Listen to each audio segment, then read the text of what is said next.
My father was an only child who, at the age of 4, inherited the family farm near Cullen, Cullinicueve in North Cork, in a townland called Knochdove, a black hill, which, with its predominantly north-sloping wet fields, was said to be a hard farm to work.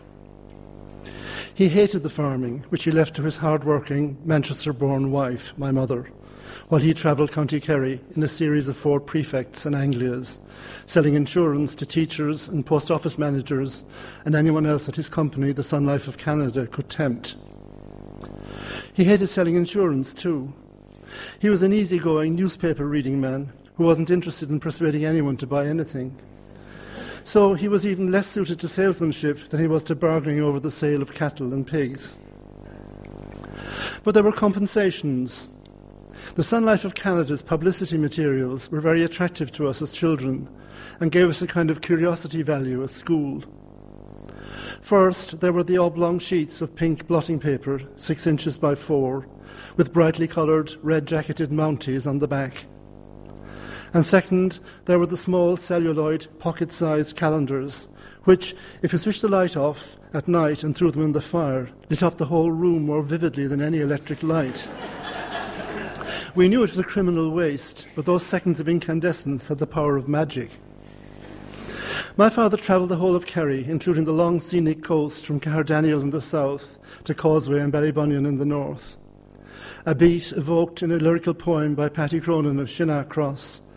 I travelled all the kingdom from Kinmare to Newtown Sands, and I never met a native there but tinkers' caravans.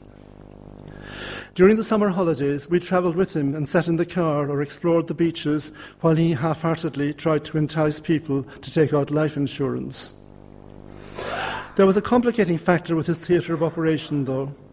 We came from the fanatical football-supporting border area near Mill Street, where many legendary Cork footballing heroes originated, Din Connors, Cormac Dineen and the great Toots Callagher. So the sworn enemy, and mostly the vanquishers, were Kerry. On our summer trips around the county, we had to run the gauntlet of triumphalist green and gold flags. To make matters worse, my father always said that the Kerry heroes who defeated us were the nicest and most accommodating and decent people he ever came across. Jerome O'Shea and John Dowling and Mick O'Dwyer.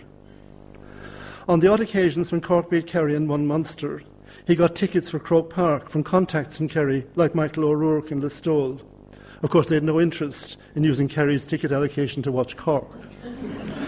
And on one unforgettable trip back from Valencia to Cahersiveen in 1959, the elegant, austere figure of the incomparable Mick O'Connell sat at the boat's prow, 6 feet from us, as he travelled across for pre-All-Ireland training.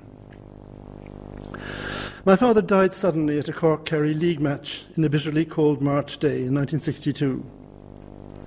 I was 16, his sole companion there.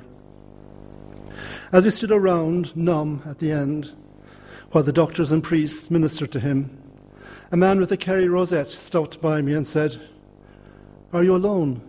Can we do anything to help you?" It was extraordinarily appropriate and ironic and sad and consoling. Many years afterwards, I visited Montreal and I saw on the skyline the Sun Life building that had featured prominently on those blotters and calendars. And on the September Sunday before I left for the airport, I watched Kerry on Canadian television win yet another All-Ireland. And for once, I didn't begrudge it to them.